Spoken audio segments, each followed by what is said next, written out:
What's up? Going no hat today. Yeah, having a good hair day. What's up, TVAC? TVAC fam. I'm back and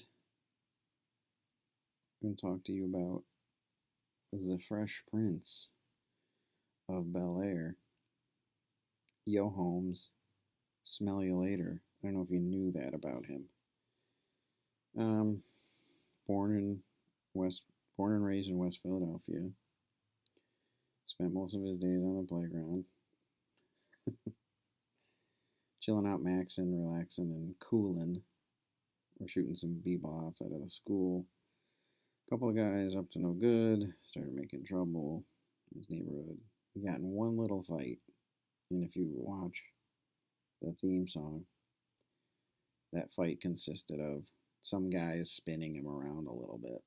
His mom got scared of that and said, "You're moving with your auntie and uncle in Bel-Air." And that's what he did. And there you have a show. There you go. Make up a rhyme and you have a TV show. So, just a few things about the Fresh Prince. Um, it is 100% a response to the Cosby Show. You guys have watched TV long enough to know that if something is a success, there's gonna be copycats, right?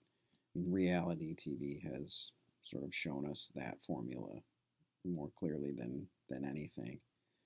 Um, yeah. Oh, they love the Real Housewives of Orange County. Well, let's do Beverly Hills, Atlanta, Dallas, Salt Lake City, New Jersey, New York, fucking Bloomfield. I don't like right. So it's it is a it is very much a copycat industry.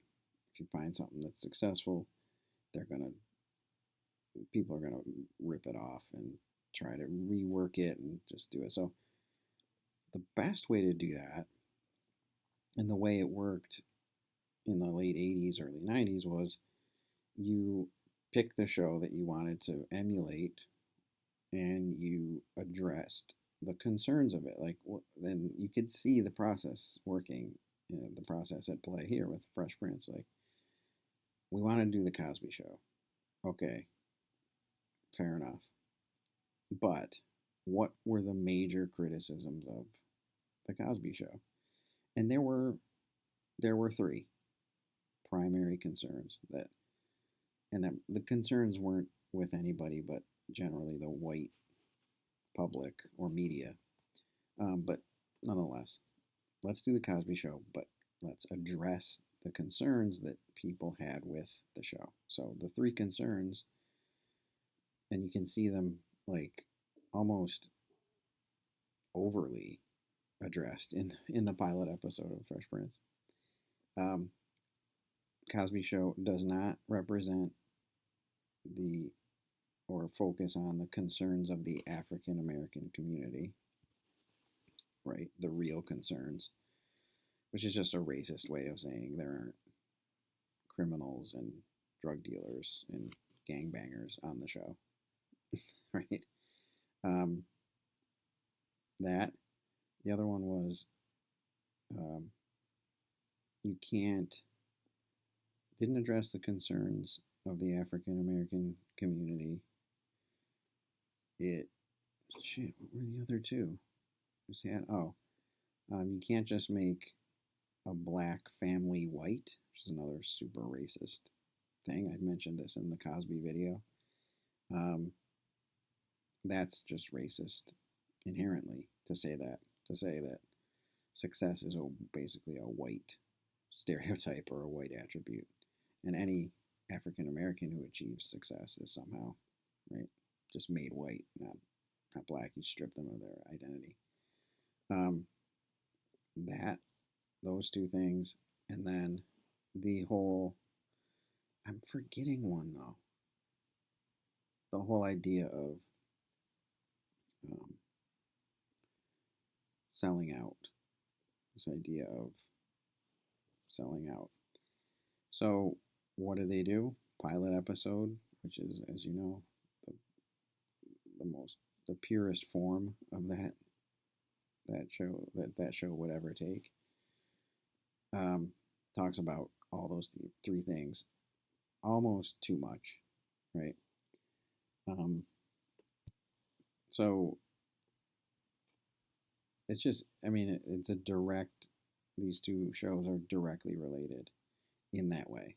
So they use Will as the address the concerns of the African American community, right? He's from the streets, although when you look at him, you're like, really? The streets? He's dressed in all neon for some reason. Everything's neon. He's got a camera. He doesn't take his camera off of his shoulder for the entire episode. And he's sort of this cartoonish.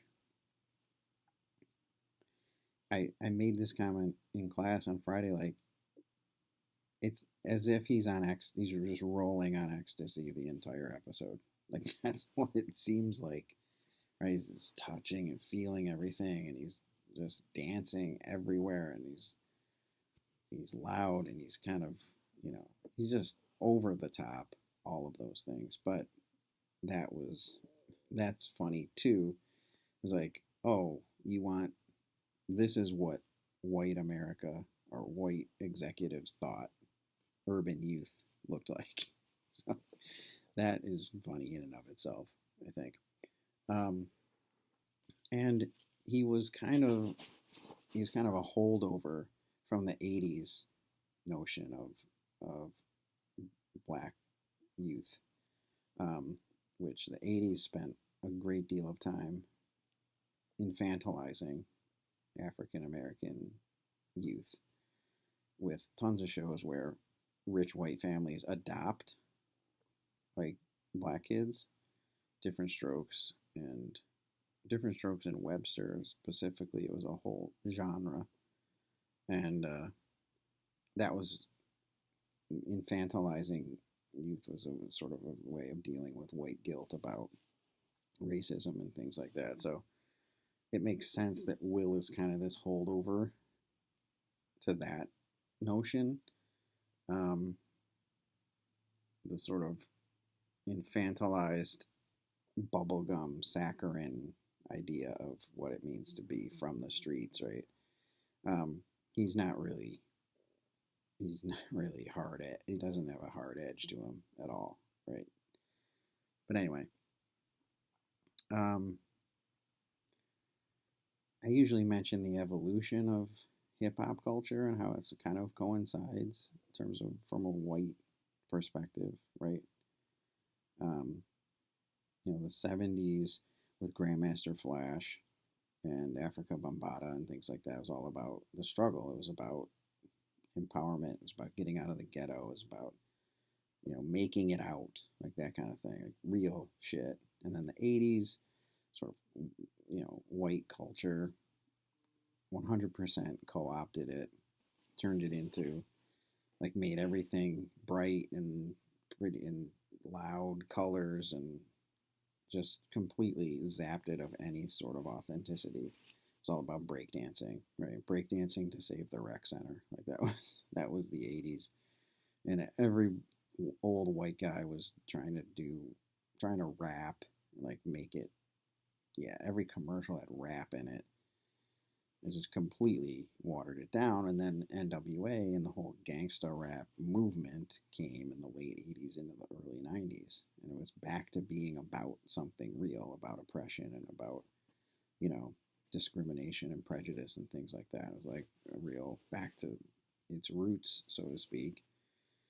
And then by the late 90s into the 2000s, it was fucking money cashos and fucking East Coast, West Coast beefs and stupid shit like that. And now it's basically megalomania, I guess. So if you track it, right, Will's kind of caught in this late 80s, early 90s thing, where America thought they wanted this 80s kind of black kid, and the show really called for a little bit more of an edge. That's why they used Jazzy Jeff, his partner in crime, as sort of the representative of that, because he's kind of a shadier, darker character. So Fresh Prince is a logical progression of the ideas put forth by The Cosby Show for their respective decades, for the 80s and for the 90s, for sure. But think about that first one, right? It wants to address the concerns of the African American community. So, boom. First episode is super wealthy, established, successful black family has to take in, urban youth, right? Kid from the streets who's, struggling. So it's immediately this culture clash, this class clash, as I was calling it Friday. So right away, like, let's address this concern. And what comes about as a result of this clash? I think they made the Banks family even more wealthy and successful than the Cosby family. I think you could argue the mansion and the pool and the tennis courts and all stuff was even a step to a higher class than the Cosbys were. And, Will represents sort of, again, like they furthered the gap between the two classes in this case. That's all on purpose. Is Will on ecstasy? You decide. 90s concept, I did that. So you can't just make a black family white or a black person white, right? That's it. So they basically, critics said to Cosby, you can't make a black guy into a white guy. You just can't do it. And Fresh Prince said, hold my beer. Here's Carlton. And Carlton is it's almost it's a fuck you to people who ever said that, basically, right? Like, you can't, well, we're gonna do it, and we're gonna do it so egregiously that you're gonna have to look at this character and be like, oh, I'm a piece of shit. If you ever thought that. If you ever thought that making the Cosby successful and that was making him white, fuck you. And Carlton represents that more than any. I say this without irony or exaggeration. Carlton Banks is one of the most important and significant characters in the history of television for this reason. He shows that race, as we define it, is performative, that there's nothing biological about race, and you can read all the science on it you want. Race is a socially constructed concept. So the fact that he is as white as the whitest character you can even imagine, like if you made up a white character as a joke, it would be Carlton Banks, and they made him, he embodies all those characteristics. Like, that is a very bold statement to make. Like, blackness, like, same with Cosby. Blackness isn't just these 5 things or whatever. And I always say when we're talking about this, there's no one way to be a thing. It just isn't. But we want there to be only one way to be a thing. To be white, to be black, to be Asian, to be a man, to be a woman, to be gay, to be straight. It's only one way. Like, that's, for some reason, we crave that. And when you see it multiple ways, it really fucks with you. Like, I don't know how you break those types of prejudices down, but there's no one way to be a thing. Like, wearing your sweater around your neck isn't a white thing. It's a thing.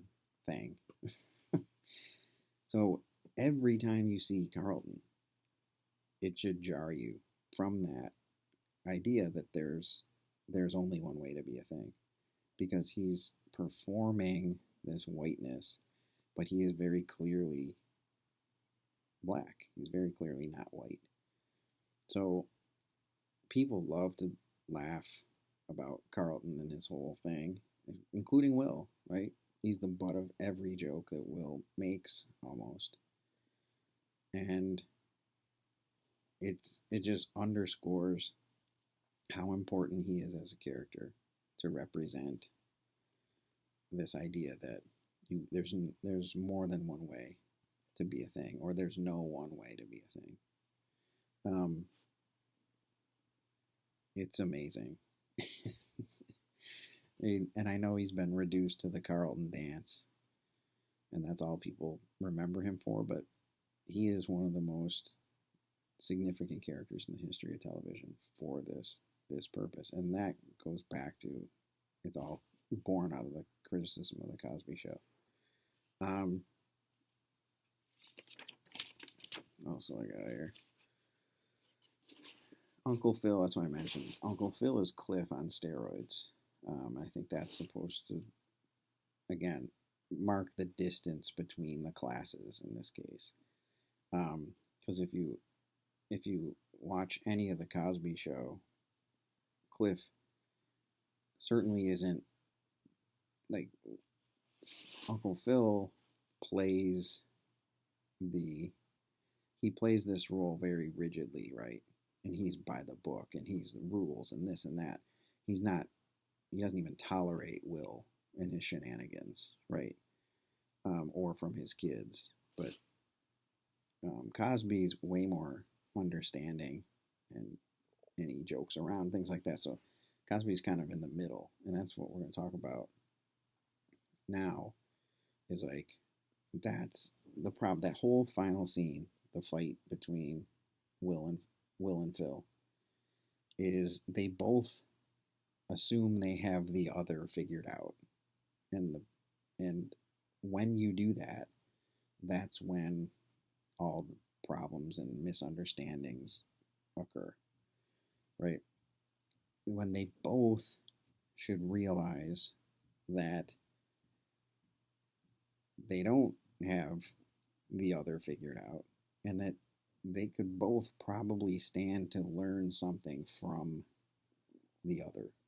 In this case, right, they represent two ends of a spectrum, and I'll talk about this in every class with almost every topic that we talk about.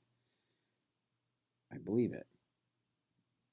Life is spectrums. You can place every discussion or concept into a spectrum, and generally entertainment, TV, and movies and things like that, they establish the two ends of the spectrum.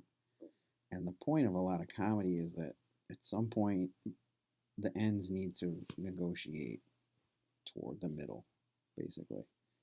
And when you don't do that, you sort of increase the distance between the two instead of closing the distance to come to an understanding and make progress and move forward.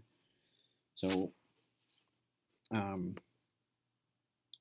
I doing? Oh, what happens when we think we know people based on stereotypes and prejudices? That's exactly what happens when, at the end of the day, Phil could stand to be more like Will and loosen up a little bit, have a little bit more fun, not be so serious, but not be a complete moron like Will, but, right, incorporate some of that aesthetic into his life.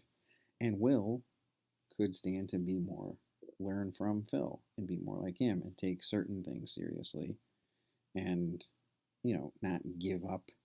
It's not giving up yourself or your identity or your traditions or your cultures just to,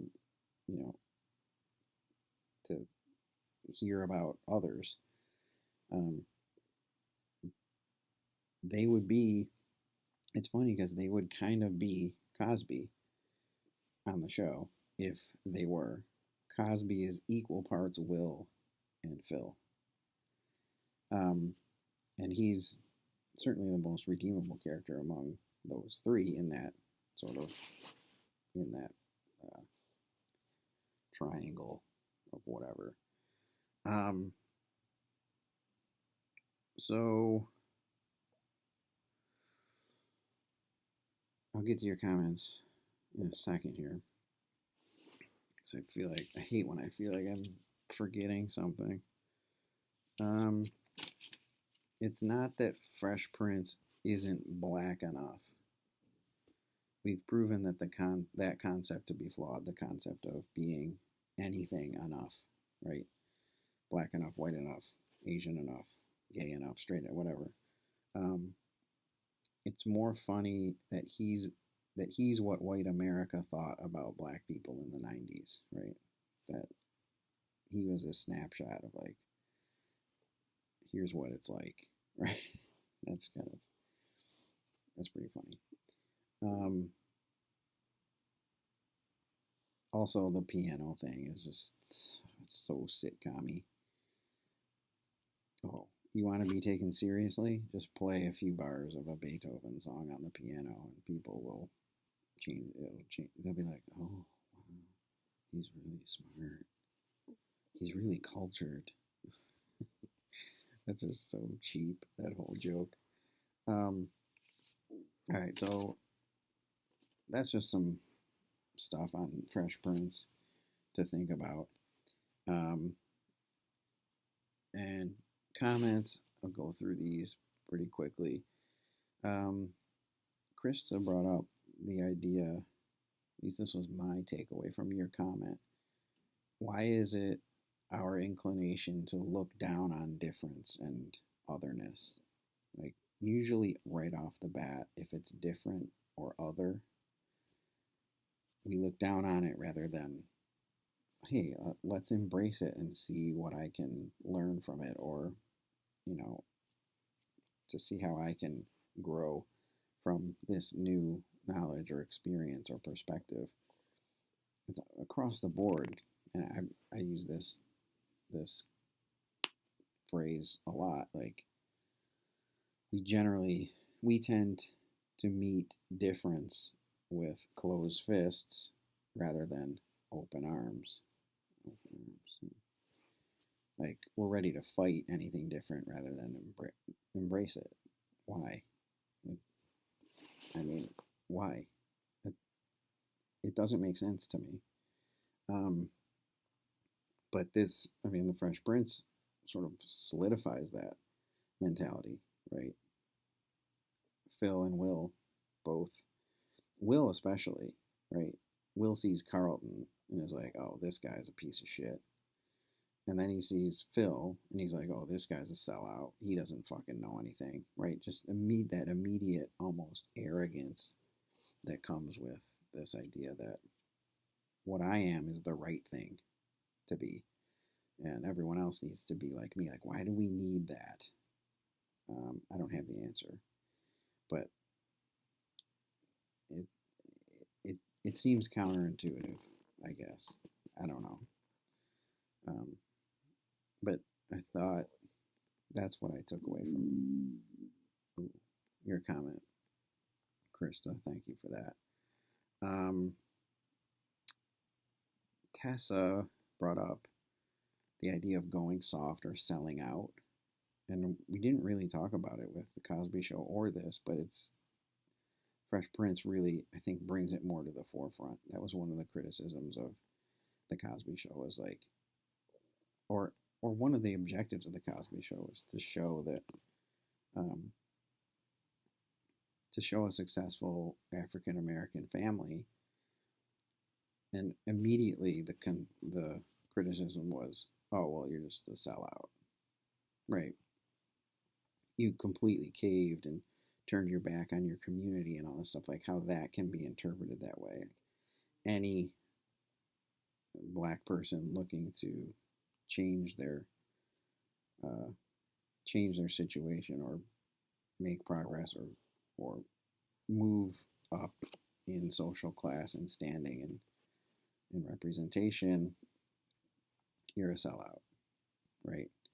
Um, and that, or an Uncle Tom, like that whole idea, and that's imagine having to live with that.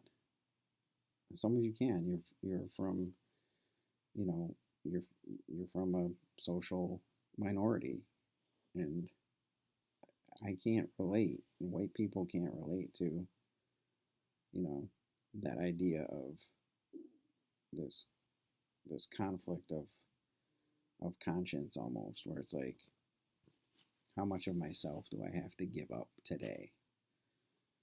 I don't have to think about that. No one's ever said you're not white enough.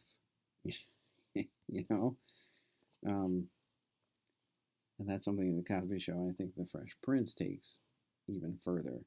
Like when Will literally accuses Phil of being a sellout for, he's a lawyer, he becomes a judge, he's got this mansion, he's been Caucasianized, I guess, in Will's eyes. And that to him is not a good thing.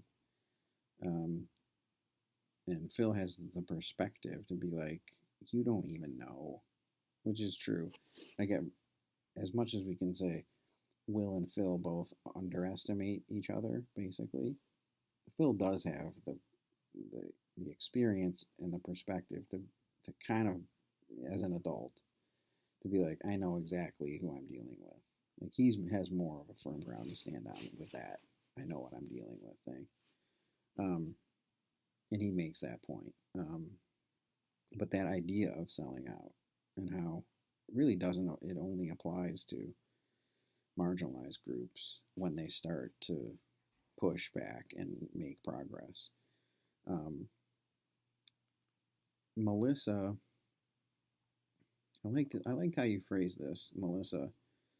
The Banks family conform to the standards set by the dominant class. That's such an interesting way to say that, and I think you're right. That's a one way to look at it. It's like that's where the conflict arises. The class conflict for sure is like Will thinks that they have settled or sold out, basically. And they're playing by the rules of the dominant class, which in this case is white America. He wants to do his own thing, right? How to talk and act.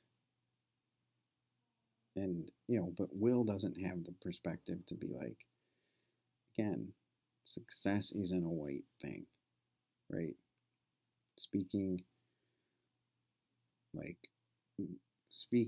English properly isn't necessarily, or slang or whatever, that whole thing with slang. That's not a white or black thing. It's just, it's not like we attach it to race and class unnecessarily.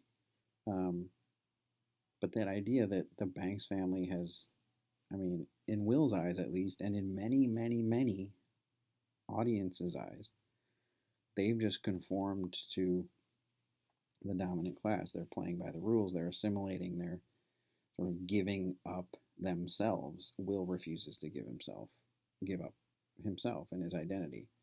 Will wants to identify with something other than the dominant class. I thought that was a really interesting way to look at the show, and I think it's pretty accurate. And then RB Dubs talked about the pressure to conform, right?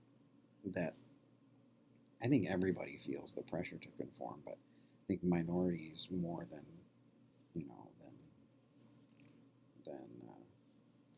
than not feel that more, right? The pressure to conform to X, Y, Z. And again, that goes back to how much of myself do I have to give up today, which is such a disheartening thing to have to think about. Alice brought up the fact, and this is something that I would hope you recognized through the last week, was you can't talk about class without talking about race, like how intertwined a lot of these topics are. And eventually when we get to like sexuality and gender, and they all sort of unfold into the other, um, to form this, the fabric of our discourse is sort of, yeah, everything's connected that way. Um, and Alice brought that up, and then Thomas brought up the Malcolm X poster, right? And I don't think it was a overtly political statement. I think it was to show it was a tool for that argument with Phil and Will at the end, right? Will puts the poster on his wall and thinks, "Hey, look at me." It's this symbol, but he probably hasn't read Malcolm X. He probably doesn't know anything about Malcolm X other than it's cool to have a poster of him, right? Sort of the the abuse of um, the abuse of what many African Americans had to struggle and fight to achieve, if that makes any sense. I think that's why that poster's there, and he kind of, Will kind of glamorizes the whole Malcolm X thing, and Phil's there to be like, no, I heard him speak. Like, I was marching, I was actually in the fight. You are coasting, and some would say, you are coasting on and abusing or taking for granted that very fight, with your poster on the wall and your sort of, right, your pseudo activism just by association. I think that was the point of the whole Malcolm X thing. So, going to give you a bonus word here.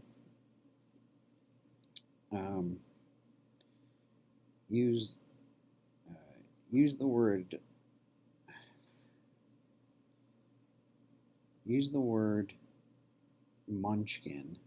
No, I don't know how you would do that. No, use the word munchkin in a comment on this video, and I'll give you extra credit towards your final grade. Munchkin. And I know you might think, oh, this extra credit thing is going to be dumb. It's going to be good. You'll be very happy if you're keeping up with the extra credit bonus words. So munchkin in the comment on this post, and I won't see you guys for a while because this week is online only, but I'll talk to you soon. That's for sure. Peace.